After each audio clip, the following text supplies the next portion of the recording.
Good morning everyone! So today I'm going to teach you how to make a quiche Lorraine. So isa ito sa favorite kong in-order sa mga cafe. So I would like to share to you para kahit nasa bahay lang tayo, pwede tayong gumawa paminsan-minsan ng mga special pastries na hindi mo halaing napakadali lang gawin. So guys, if you want to learn or if you want to know how to bake quiche Lorraine, please subscribe to my channel and follow my Facebook page also. Kasi doon, aside from the video, ginagawa ko rin yung mga step-by-step with photos na tutorial. So, ituturo ko sa inyo yung step-by-step kung paano gumawa ng crust, yung basic filling na nilagay ko, and then yung dalawang method, which is yung blind bake ko, yung first batch, which is yung i-bake muna natin yung crust. And then yung isa naman is dinirect ko siyang binake kasama na yung filling. So, later in the video, makikita nyo yung difference ng dalawa. So, let's start. You need 1.5 cup of all-purpose flour, 100 grams of cold butter cut into small pieces, 1 tablespoon of sugar, 1/2 teaspoon of salt, iced water, and 1 egg. So first, let's put the dry ingredients in the food processor. Sugar, salt, and then the cold butter.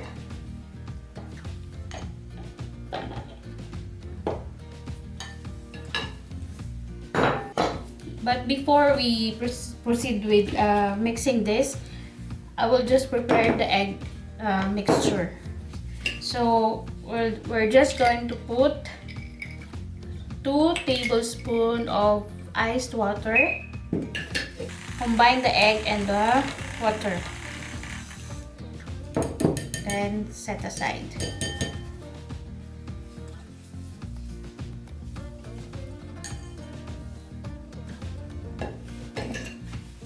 So let's start.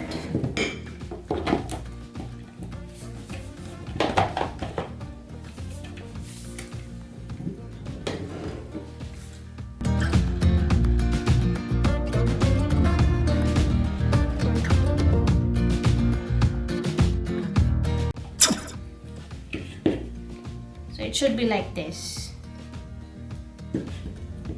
Okay lang na may mga konting butter pa na buo. And then we're going to put the egg mixture.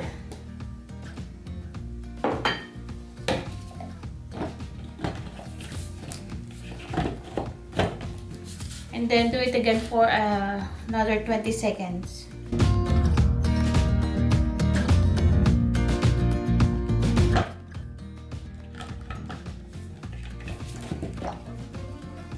So, eto na yung ating crust dough. So, i-set lang natin siya sa fridge for at least 1 hour. Balutin lang natin siya sa cling. And then, habang siniset ko siya sa fridge, gagawa ko ng filling.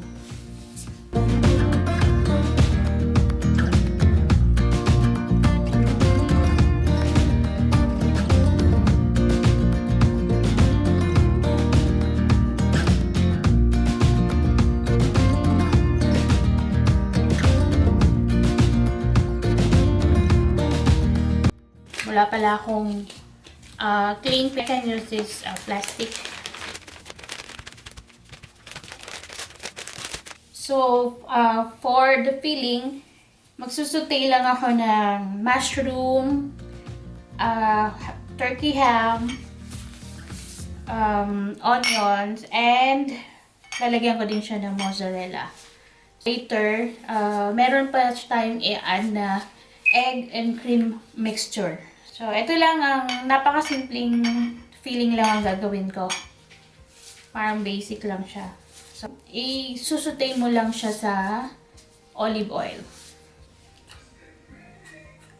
Now, i-mold na natin yung ating crust sa ating molder. So, ngayon, gagamit ako ng ensaymada molder ko.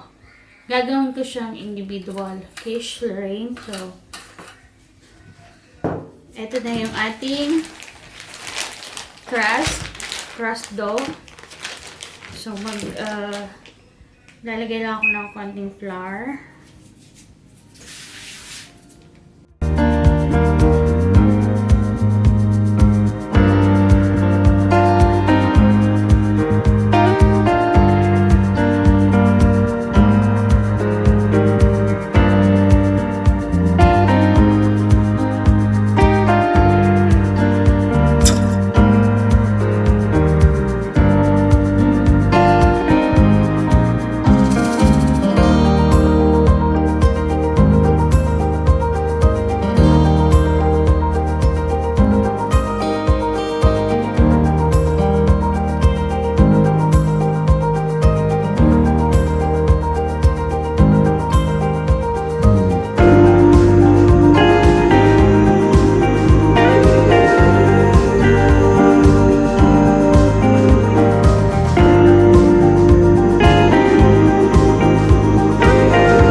Nailagay na natin sa ating molder yung ating crust dough.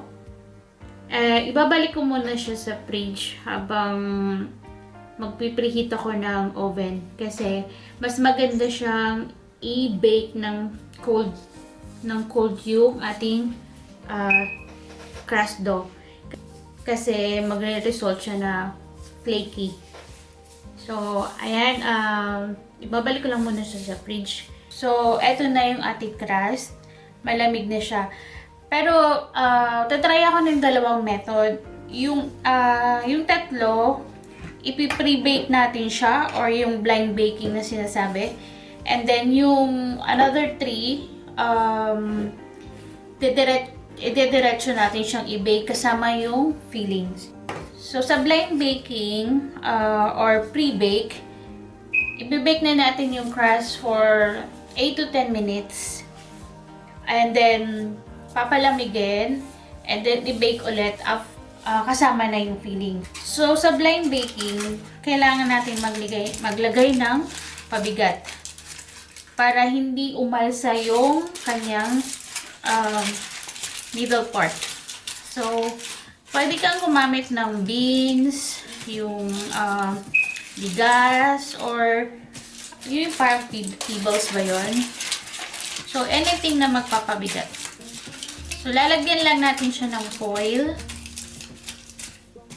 So, kailangan cold yung ating crust. So, na-preheat ko na yung oven. So, ito, lalagyan lang natin siya ng bigas.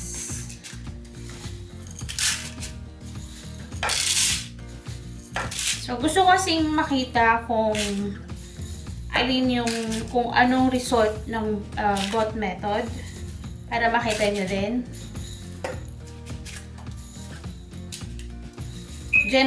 General kasi sa blind bake, pag mga ganitong pie crust or sa quiche Lorraine, para maging crispy siya or flaky. So, ayan, i-bake ko na siya for 8 to 10 minutes. So, habang nagpe-pre-bake tayo, i-ready ko na yung ating egg mixture. So, i-combine lang natin yung ating heavy cream and then yung eggs. Tapos, yung mozzarella. Tsaka ito yung nagawa ko kanina na para sa filling. So, yung combination ng mushroom and turkey ham. So, ayun. I-mix lang natin tong egg sa ating heavy cream. And then, i-beat lang ng konti para ma-combine siya.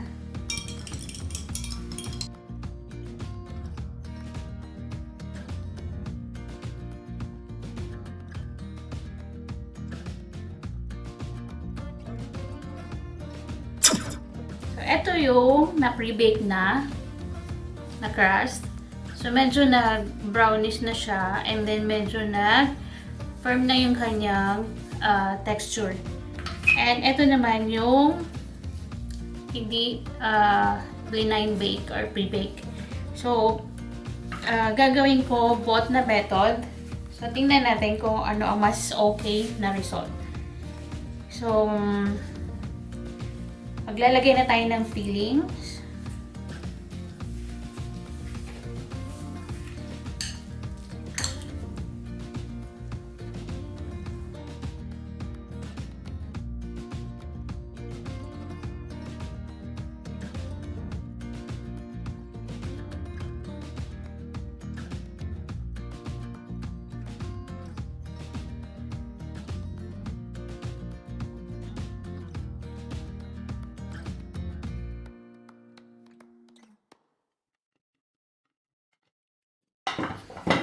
So, after natin mailagay yung ating filling, bubusan lang natin siya ng ating mixture. Yung cream and egg mixture natin.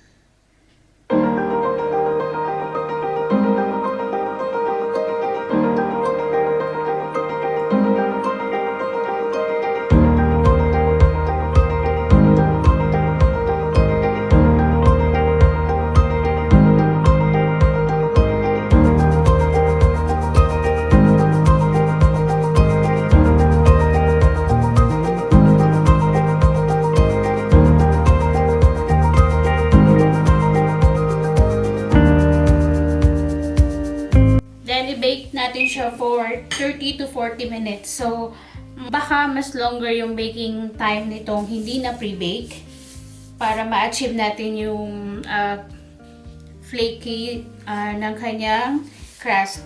So, titingnan ko kasi depende kasi sa oven din. So, after 30 minutes, you have to check kung okay na siya. So, i-transfer ko lang siya sa ating baking pan. So, ipaghihiwalay ko siya ng pan para kung sakaling need pa ng extra time for baking ng isang batch, pwede ko siyang alisin na yung isa.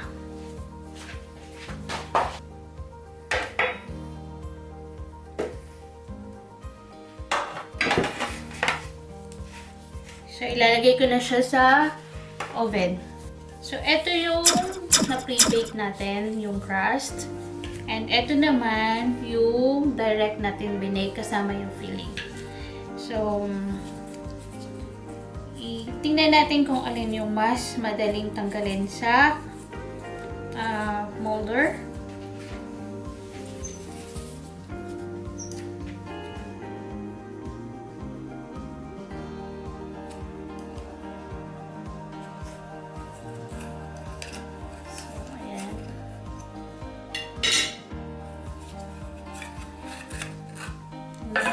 So, yung crust niya is sturdy. Tingnan natin yung back niya or sa ilalim. Kita niyo ba? So, okay naman siya. And then, talagang mafe-feel mo na crispy yung kanyang crust. So, hindi tayo masyadong nahirapan tanggalin. So, let's see dito sa dinirect nating i-bake. So, gamit lang tayo ng ganitong spatula. Pwede rin namang knife. Anything na makakatulong. So, ngayon pa lang is parang medyo mas soft ang crust niya compared dun sa isa.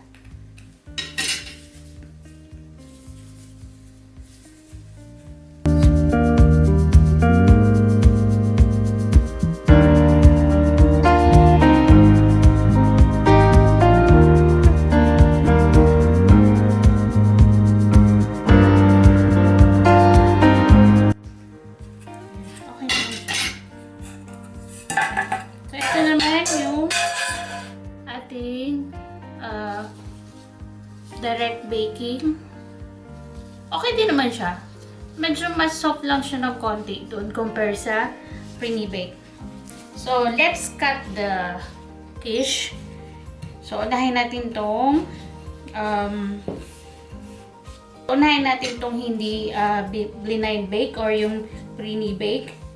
So, iwain lang natin siyang gitna. Oops. So, yun nga, medyo soft talaga yung kanyang crust.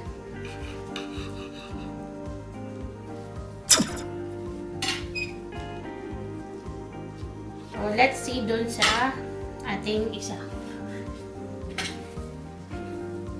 So, hindi siya mag-crack.